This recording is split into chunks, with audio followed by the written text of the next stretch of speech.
रामकृष्ण नामे ये दोन्ही साजरी हृदय मंदिरी स्मराकारे आपुली आपण करा सोडवन संसार बंधन तोडा वेगी ज्ञानदेवा ध्यानी रामकृष्ण माळा हृदयी जिव्हाळा श्रीमूर्तीरया आपुली आपण करा सोडवन संसार बंधन तोडा वेगी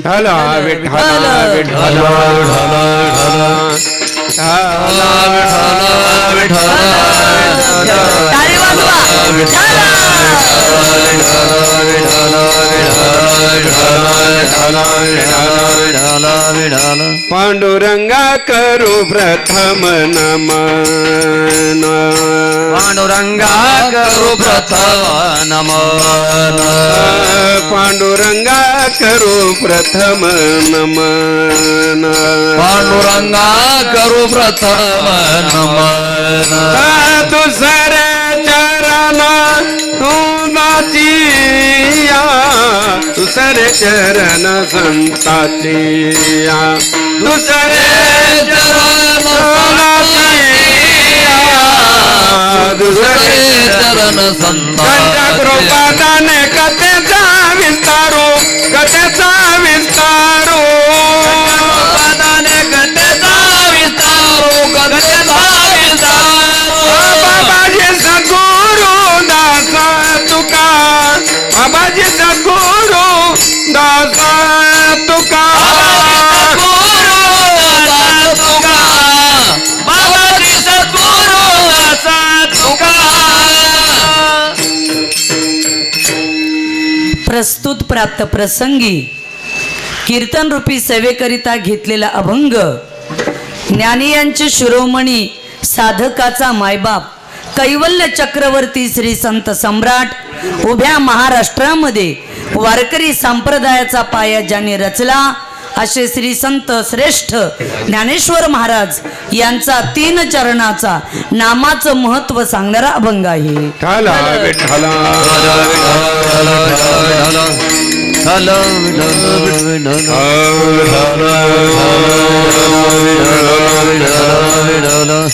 अल्पसा परिहार द्यायचा। आज या ठिकाणी आमचे बंधू विठ्ठल महाराज शास्त्री आचार्य आहेत, शास्त्री आहेत, असे त्यांनी स्वतः नीलकंठेश्वर या संस्थानाची स्थापना केली। याच्यासाठी प्रथम आपण एकदा जोरात टाळ्या द्या।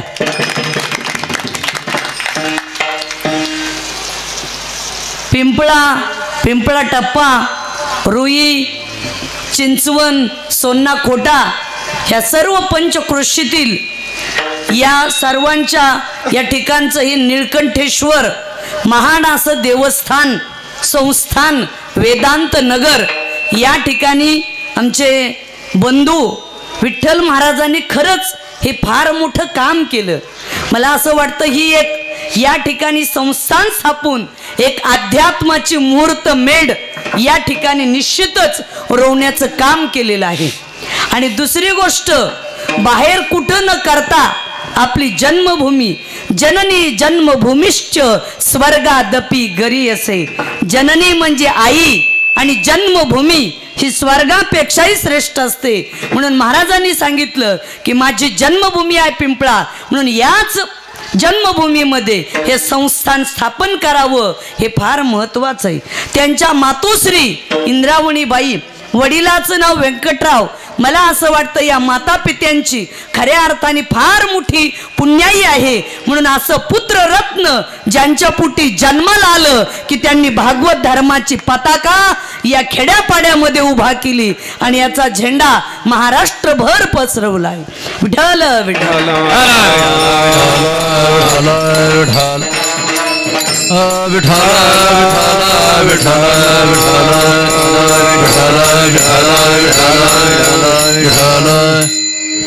या कार्यक्रमासाठी आवर्जून ज्यांची उपस्थिती आहे, ज्यांनी श्री संत भगवान बाबा यांच्या सहवासात आयुष्य काढलं, आदरणीय गुरुवर्य महंत भीमसिंह महाराज यांच्याही सानिध्यात आयुष्य काढलं आणि आता शास्त्रीजीच्याही सानिध्यामध्ये असतात।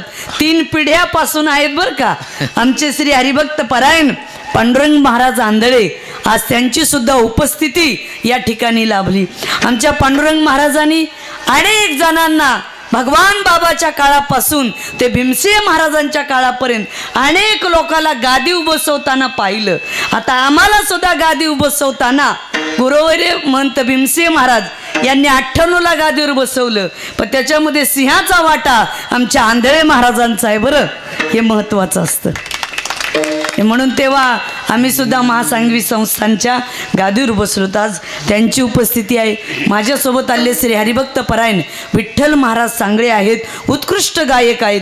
त्यांच्या वडिलापासून नारायणगडाची पहिल्या चालीचे मानकरी ते भगवानगड ते आमचं संस्थान इथपर्यंत.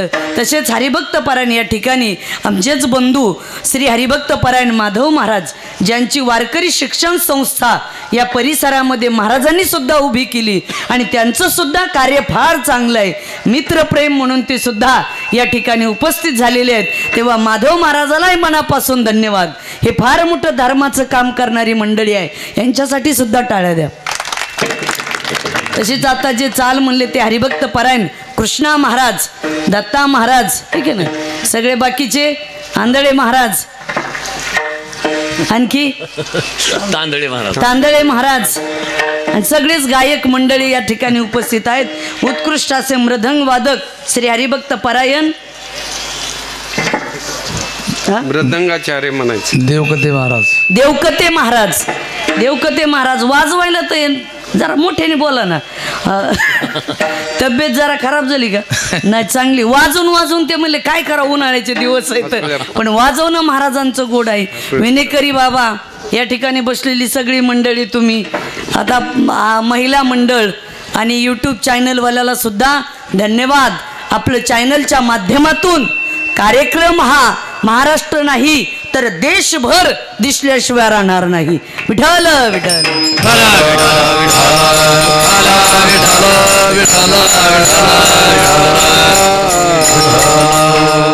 वडवणीकर आमचे सिस्टीमवाले, तुमचा आवाज सुद्धा छान आहे, पण आवाज दाबू नका, जरा मोकळा सोडा.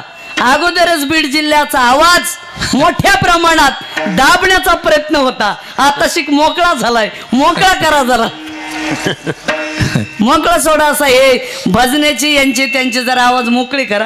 विठ्ठल विठ्ठल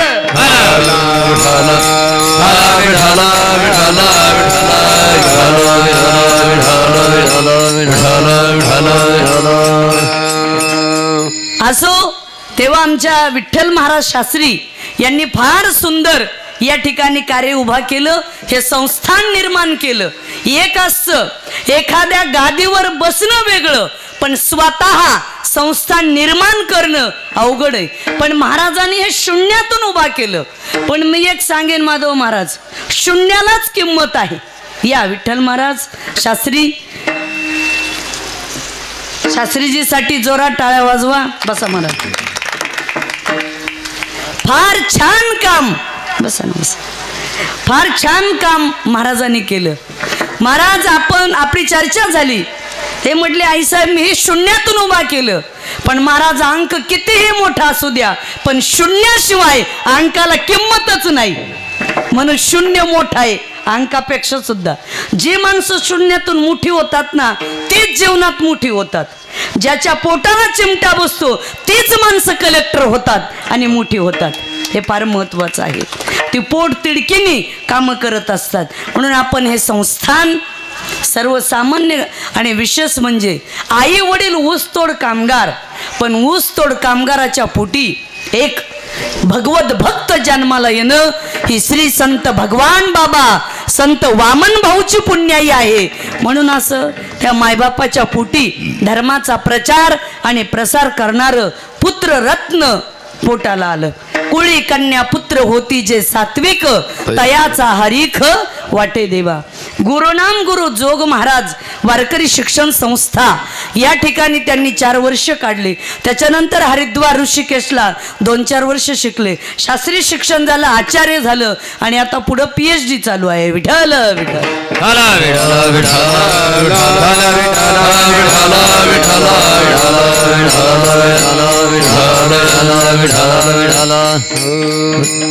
आणि नीळकंठेश्वराच्या मूर्तीची प्राणप्रतिष्ठा हे फार चांगलं निवडलं मंदिर शास्त्री महाराज. कारण महादेव हा सर्वात मोठा देव आहे, सर्वात मोठा देव. सर्व देवांचा बाप जर कोण असेल तर महादेव. अमृत पितो त्याला म्हणतात देव आणि विष पितो त्याला म्हणतात महादेव. अमृत कुणालाही पिता येतं, पण विष पचवण्यासाठी ताकद लागती. ती ताकद फक्त महादेवामध्ये. ज्यावेळेस देव आणि दानव यांचं समुद्र मंथन झालं आणि त्या समुद्र मंथनामध्ये लक्ष्मी निघाली, 14 रत्न निघाले. ते लक्ष्मी ही भगवान विष्णूला समर्पित तिने वरमाला घातली. कस्तूप मणी निघाला, तोही भगवंताला दिला. दारू निघाली, ती आसुराला पाजली. आणि जेव्हा अमृत निघालं ते सुद्धा देव प्याले. पण जेव्हा विष निघालं तेव्हा देव आणि दानव दोन्हीकडे पळाले, कोणीच घ्यायला तयार नाही. आणि ते विष जर जमिनीवर पडलं असतं तर जमीन दग्ध झाली असती. म्हणून शंकराने विचार केला की विष आपणच प्राशन केलं पाहिजे. म्हणून स्वतः शंकराने विष प्राशन केलं. म्हणून शंकराचा कंठ निळा आहे, पण पूर्ण शंकराचा फोटो हा निळा नाही बरं का. कर्पूर गौरम करुणावतारम संसार सारम भुजगेंद्रहारम सदा वसंतम हृदयारविंदे भवम भवानी सहितम नमामि. शंकराचा कंठ निळा आहे. तसं पाहायला गेलं तर शंकर हा कापराच्या ओढीसारखा पांढरा शुभ्र रंग आहे शंकराचा. पण हे जे पेंटर लोक आहेत का शास्त्री महाराज, यांनी मार्केटिंगसाठी डायरेक्ट निळा करून टाकलंय. अलीकडे जाहिरातीचा काळ आहे, पॅकिंगचं युग आहे. शेतात काय पिकतं यापेक्षा बाजारात काय विकतं हे ज्याला जमलं ते सक्सेसफुल. सध्या मार्केटिंगचा काळ आहे, प्रत्येक क्षेत्रात तेच आहे. ज्याला जमलं त्याला जमलं. म्हणून मार्केटिंग वाल्याने या फोटोला असा निळा केला आहे. विठ्ठल विठ्ठल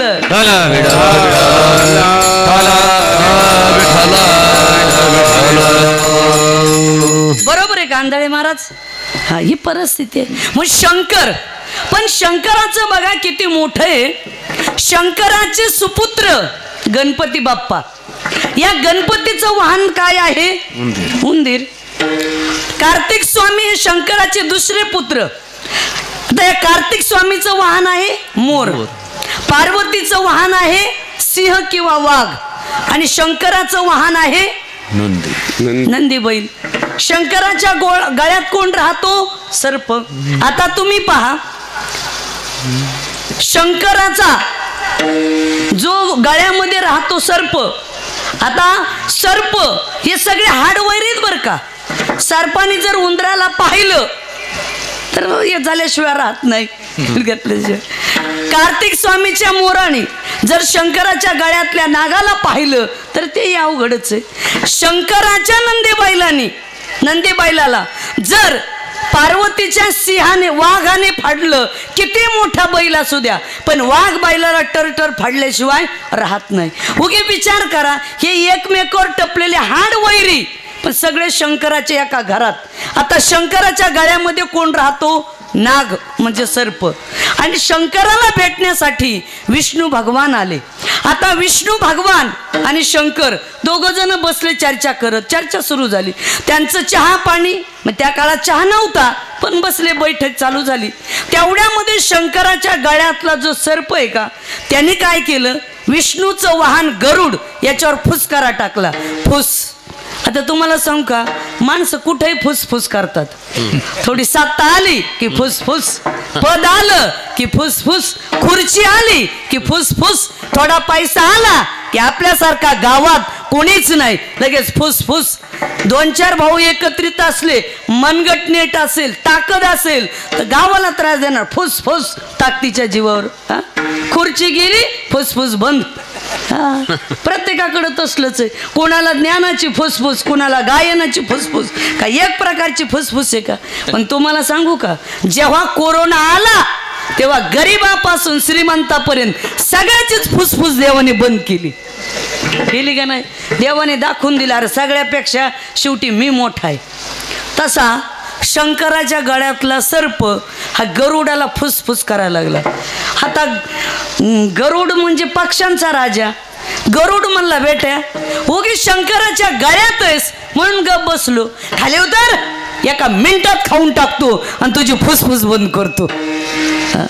ओके त्या खुर्चीवर आहे म्हणून गप बसलोय.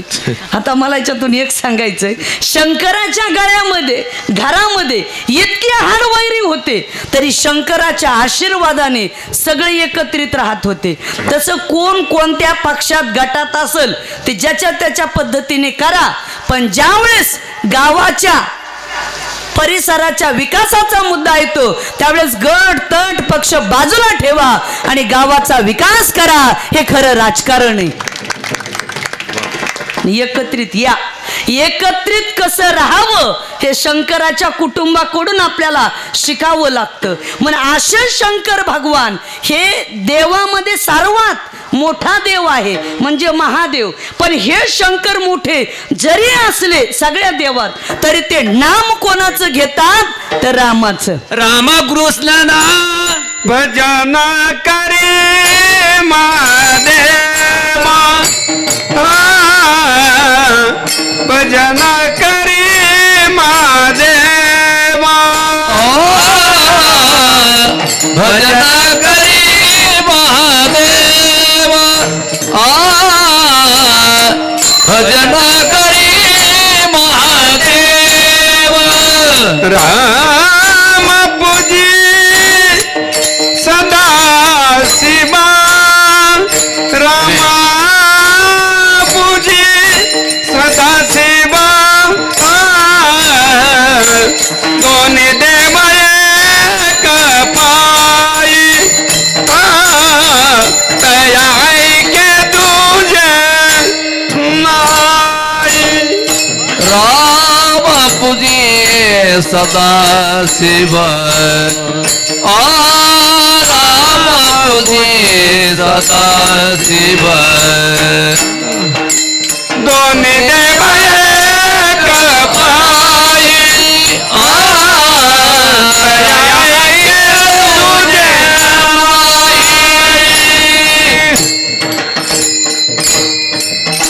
भजन करी महादेव, राम पूजी सदा शिव.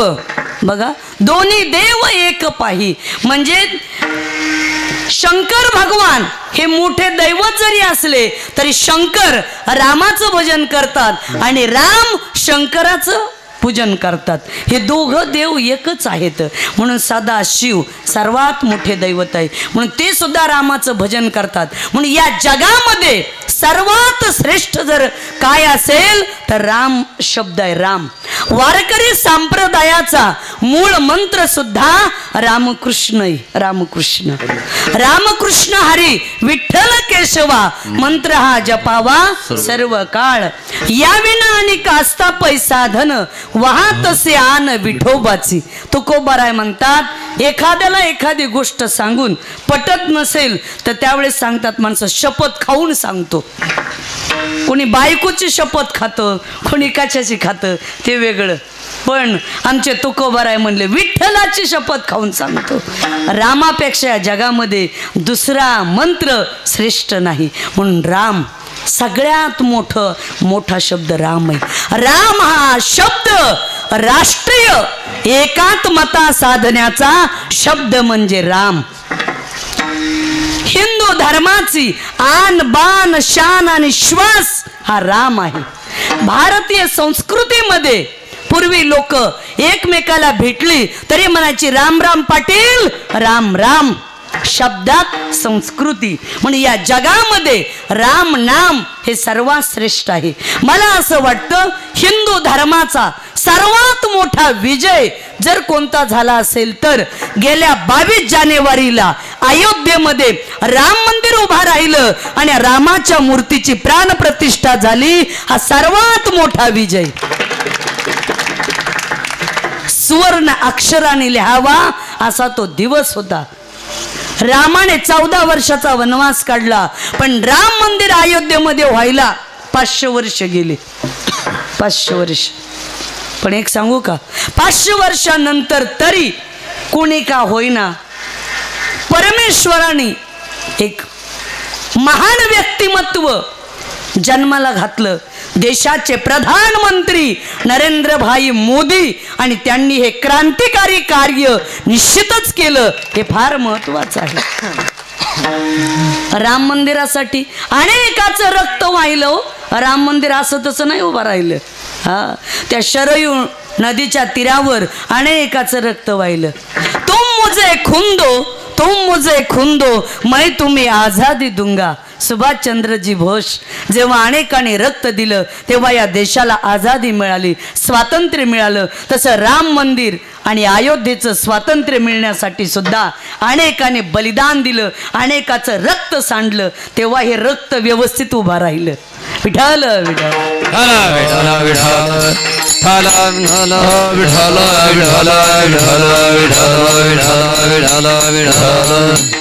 आणि अयोध्येमध्ये मंदिर उभा राहिलं, मंदिर रामाचं. हे फार महत्वाचं आहे बघा. म्हणून अयोध्या राम मंदिर फार महत्वाचं.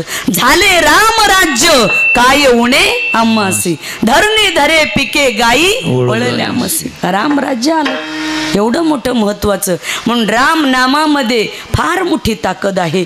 रामामध्ये ताकद आहे आणि राम नामामध्ये सुद्धा ताकद आहे. नामे तरला नाही कोण, नामे तरला नाही कोण, नामे तरला नाही कोण, नामे तरला नाही कोण, नामे तरला नाही कोण, नामे तरला नाही कोण, तरला नाही कोण, तरला नाही कोण. आईचा देवा निवडून, आईचा देवा निवडून सांगावी नवी तो तुम्हाची, सांगावी नवी तो तुम्हाची.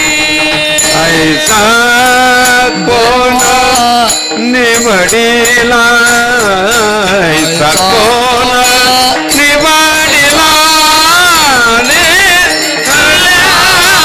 तो तुम्हाला, सांगावी तो तुम्हासी. नामे तरला नाही कोण, ऐसा देवा निवडून सांगावी नवी तो तुम्हासी, सांगावी नवी तो तुम्हासी. नामे तरला नाही कोण, ऐसा देवा निवडून सांगावी नवी तो तुम्हासी, संगमानसी दारुसी. गोड प्रमाण दिलं. ज्याने नाम घेतलं त्याचा उद्धार झाला नाही असं आम्हाला दाखवून द्या म्हटले. म्हणून प्रत्येकाने आपल्या आयुष्यामध्ये भगवंताचं जर नामस्मरण केलं तर त्याचा उद्धार झाल्याशिवाय राहत नाही. म्हणून नाम घ्या. सत्य, त्रेता, द्वापार आणि कली असे 4 युग. काही युगामध्ये तपश्चर्येला महत्व, पण अवघ्या वाटा झाल्या क्षीण. कलीन घडे साधन, उचित विधी विधान, न कळे न घडे सर्वथा. भक्ती पंथ बहु सोपा, पुण्य नागव्या पापा. कलियुगा माझी करावे कीर्तन, तेने नारायण देईल भेटी. कलियुगामध्ये कीर्तनच करावं. कोणतं कीर्तन? गुण कीर्तन, लीला कीर्तन, नाम कीर्तन. कीर्तनाचे अनेक प्रकार आहेत. उभा राहून करतो ते कीर्तन, बसून नामस्मरण करणं ते एक कीर्तन, आणि श्रीकृष्णाने काय लीला केल्या याचं वर्णन करणं याचंही नाव आहे लीला कीर्तन. भगवान श्रीकृष्ण परमात्म्याचं अवतार कार्य 125 वर्ष. 11 वर्ष गोकुळ, 14 वर्ष मथुरा, 100 वर्ष द्वारका. गोकुळात केलं समाजकारण, मथुरेत केलं राजकारण, द्वारकेत केलं धर्मकारण. या पृथ्वी तलावरचं पहिलं राजकारण जर कुणी केलं असेल तर ते आमच्या श्रीकृष्णाने. बराच वेळा लोक आम्हाला म्हणतात महाराज लोकाला राजकारणाशी काय घेणं देणं. होय आंधळे महाराज, पण राजकारणाचा जन्मच आमच्या अध्यात्मातून आहे. आम्ही जर करायचं ठरवलं, होय, वारकऱ्यांनी शेतकऱ्यांनी जर राजकारण करायचं ठरवलं तर आपण काय कमी पडणार आहेत का? हा, योगी आदित्यनाथ बाबा उत्तर प्रदेश, कायदे में रहोगे तो फायदे में, नाही तो असं आहे. संन्यासी लोक फक्कड असतात हो, म्हणूनच क्रांती करू शकतात. म्हणून लक्षात ठेवा कधी पण. विठ्ठल विठ्ठल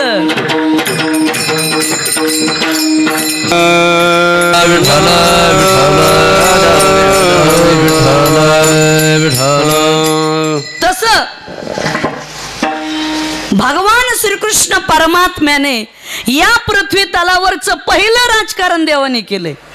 गोकुळामध्ये राहायचे गवळी, त्या काळामध्ये गायी पाळायचे, गायीचं संरक्षण करायचे आणि दही दूध तूप आपल्याला जसं वडवणी जवळ आहे तिथे नेऊन आपण विकतो तसं त्या काळात मथुरेमध्ये नेऊन विकायचे. मग यांचंच खायचे मथुरेतले लोक, बलाढ्य व्हायचे, पुन्हा यांच्यावरच आक्रमण करायचे. मग कृष्णाने एक काम केलं, जे आपले सवंगडी होते या जगातली पहिली मित्राची संघटना शास्त्री महाराज कृष्णाने निर्माण केली. बोबड्या, तुतान्या, पेंध्या, सुदामा, मधुमंगल हे जे मित्र होते या सगळ्याला खाऊ पिऊ घालून बॉडी बिल्डर केलं, संघटना मजबूत केली. आणि मग जे दही दूध तूप होतं का मथुरेला जाणार ते बंद केलं. आपला जो प्रतिस्पर्धी शत्रू असतो ना त्याला डायरेक्ट कधीच अटॅक करायचं नसतं, शत्रूची ताकद कमी करणं याचं नाव आहे राजकारण. आणि ते कृष्णाने केलं बरं का, तेच बंद केलं. म्हणून कंसासारखा बलाढ्य राक्षस मारता आला. आणि द्वारकेत केलं धर्मकारण. याला म्हणतात लीला कीर्तन. विठ्ठल विठ्ठल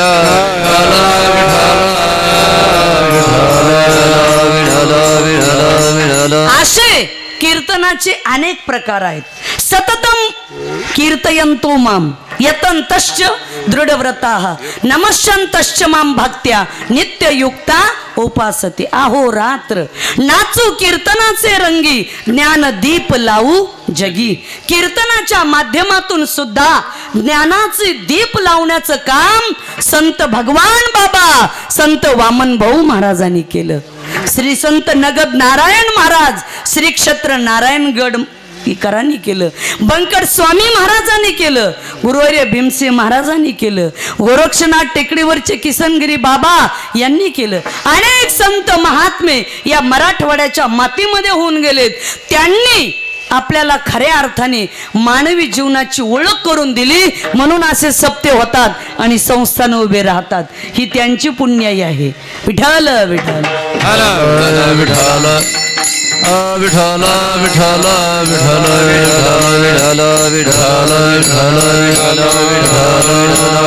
म्हणून महाराष्ट्रातली कीर्तन परंपरा ही सगळ्यात मोठी आहे, सगळ्यात मोठी. पहिला कीर्तनाचा फड महाराष्ट्राच्या मातीमध्ये जर कुठे भरला असेल तर तो चंद्रभागेच्या वाळवंटामध्ये महाराज. आता त्या काळामध्ये असं होतं, अस्पृश्यता खूप होती महाराज. मंदिरात जाण्याची परवानगी नव्हती, विठ्ठलाच्या मंदिरात चोखोबा राहायला परवानगी नव्हती, बाहेरून दर्शन घ्यावं देव बाटला म्हणायचे, चंद्रभागेमध्ये स्नान करावं आणि तिथूनच विठ्ठलाचं दर्शन. चोखोबाने म्हणावं माऊली आम्हाला मंदिरात जाण्याची परवानगी नाही.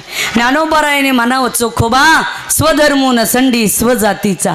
अरे जाऊ दे, पण या नारदाच्या गादीवर उभा राहून आणि संत भगवान बाबांना संत मीराबाई आईसाहेबांना स्मरून निळकंठेश्वराच्या या पावनभूमीमध्ये एकच सांगेन आणि सगळ्यांनी छातीवर हात ठेवून एवढी गोष्ट लक्षात ठेवायची, कोणत्या जातीत जन्माला यायचं हे माणसाच्या हातात नसतं, पण माणसाचं काम जातवान असणं ही जगात सर्वात मोठी जात आहे.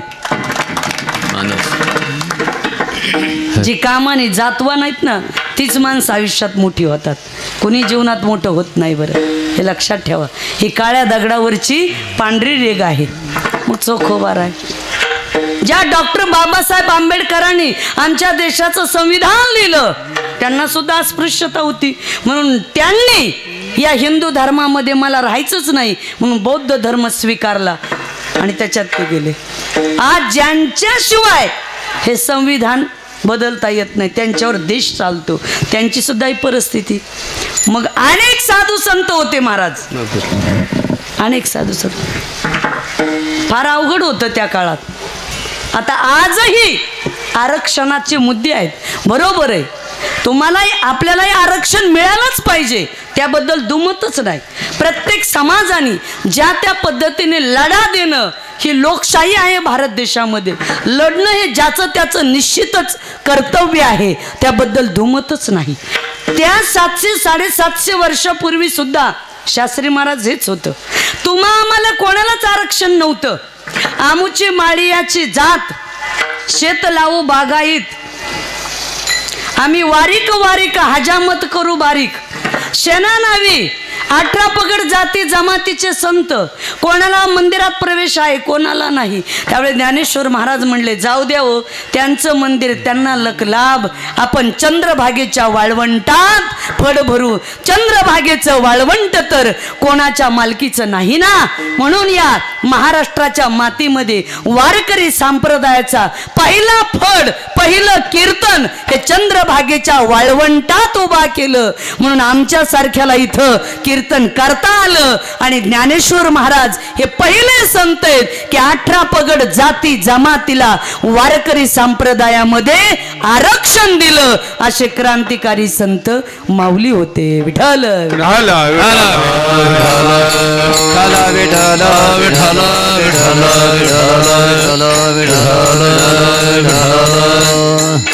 आणि ब्राह्मण क्षत्रिय वैश्य शूद्र चांडाळा हे अधिकार, बाळणारे नारा अधिकारून वेशाई. क्षत्रिय वैश्य शूद्र चांडाळा हे अधिकार,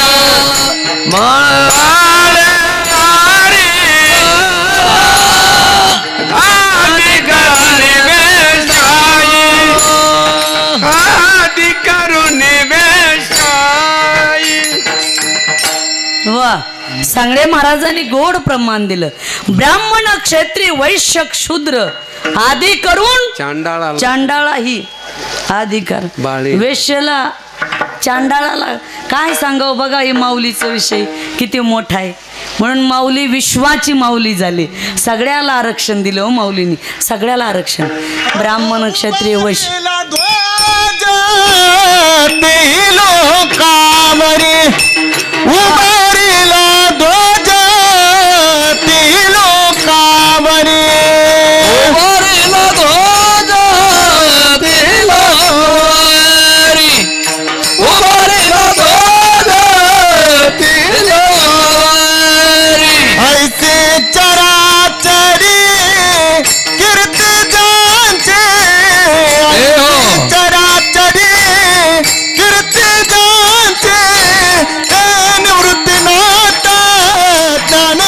सोपान ज्ञान वृत्ती नाता ज्ञानेश्वर सोपान ऐसे चराचरी कीर्ती जाते, ऐसे चराचरी कीर्ती जाते, ज्ञान वृत्ती नाता ज्ञानेश्वर सोपान, ज्ञान वृत्ती नाता ज्ञानेश्वर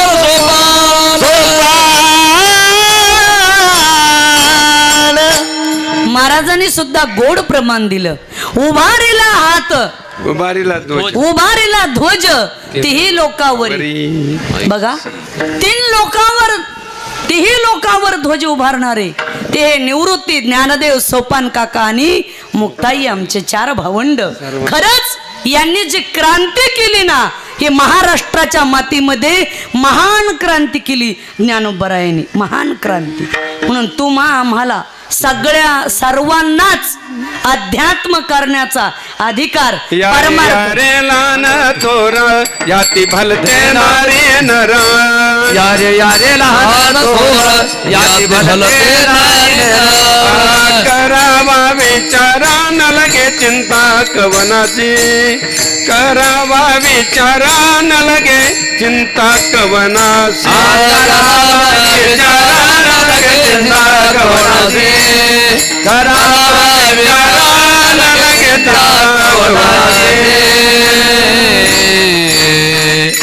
यारे यारे लहान थोर याती बलती नारी नर या लहान थोर नारी नर सगळ्यांनी या आणि परमार्थ करा. मला असं वाटतं विठ्ठल महाराज शास्त्रीजी जसं तुकोबारा अगोदर नारी म्हणतात, इकडं कुळी कन्या नंतर पुत्र धन्य माता गॅप टाकून पिता, तसं मला असं वाटतं सध्या देशाच्या राष्ट्रपती सुद्धा श्रीमती द्रौपदी ताई मुर्मू आहेत. आपल्या भारत देशाला सुद्धा माता या नावाने संबोधल्या जातं. तसं मला असं वाटतं तुम्ही मुद्दाम मला पहिल्या दिवशी श्रीला सन्मान म्हणून कीर्तन दिलं असं नक्कीच मी तुमचं कौतुक करील बरं का. बरोबर आहे कांदळे महाराज, त्यांनी सन्मान दिला शास्त्राप्रमाणेच आणि खरंय त्यालाही मोठं मन लागतं. आणि एक सांगू का, दुसऱ्याला मोठेपणा द्यायला सुद्धा खानदानी अंतकरण लागतं, तेव्हा माणसं मोठेपण देतात. Give the respect, take the respect. सन्मान द्या आणि सन्मान घ्या. आणि एक सांगू का, जोपर्यंत तुम्ही दुसऱ्याला मोठं म्हणत नाही ना तोपर्यंत तुम्हाला मोठं होता येतच नाही. ही काळ्या दगडावरची पांढरी रेघ आहे. जो म्हणतो ना मीच मोठा, अजिबात नाही. हा अजिबात नाही बरं का महाराज. हा क्षेत्र कोणतंही असो, राजकीय धार्मिक सामाजिक शैक्षणिक कला क्रीडा सांस्कृतिक, शेतकरी वारकरी टाळकरी माळकरी कष्टकरी कर्मचारी माता भगिनी उद्योग व्यवसाय धंदा कोणताही असू द्या, प्रत्येक क्षेत्रामध्ये मान हा आयुष्यात मागून मिळत नसतो, मानाच्या लायक बनावं लागतं, मान आपोआप मिळतो. तुमच्याकडे योग्यता असेल ना तर निश्चितच मान मिळतो. तुमच्याकडे तेवढं क्वालिटी आणि क्वांटिटी पाहिजे, स्केल पाहिजे, किंबहुना तुमची उंची पाहिजे. लोक आपोआप मान देतात. तो द्या म्हणायची गरजच नाही. पूर्ण वारकरी संप्रदायाने ज्ञानेश्वर महाराजाला आई म्हणलं का, या आईने दीन दलित वंचित 18 पगड जाती जमातीच्या लोकांना माझं म्हणलं म्हणून माऊलीला सगळेजण माझं म्हणतात. हे मोठेपण आहे माऊलीचं. म्हणजे असे माऊली सुद्धा नामाचंच महत्व सांगतात की नाम किती श्रेष्ठ आहे. बरं नाम मोठं आहे हे सगळं खरं आहे, पण कलियुगामध्ये आयुष्य कमी आहे. कमी काळामध्ये जीवनाचा उद्धार करायचंय, कोणतं नाम घ्यायचंय. आता ओम नमः शिवाय नमः अनेक नाम आहेत. विठ्ठल विठ्ठल आहे, कोणी साईबाबाचं नाव घेतंय, कोणी स्वामी समर्थाचं घेतंय. आता अनेक नाम आहेत, पण आता कुणाचं नाव घ्यायचं.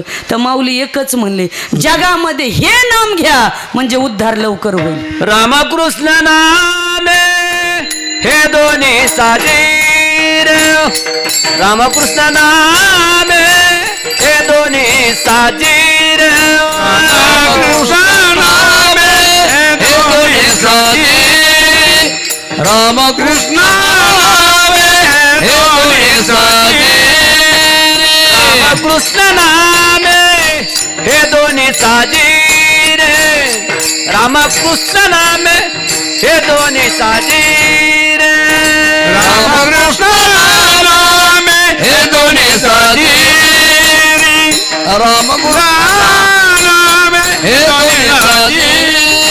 हृदये मंदिरे स्मरकार, हृदये मंदिरे स्मरकारे, आपोली आपण करा सोडवण, आपोली आपण करा सोडवण.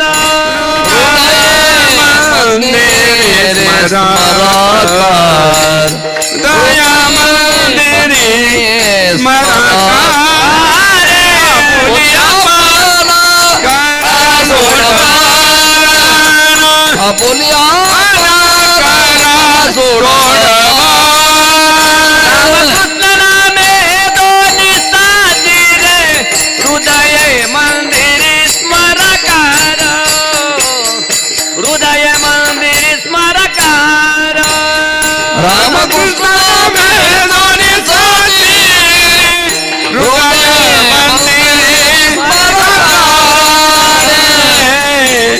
मंदिरी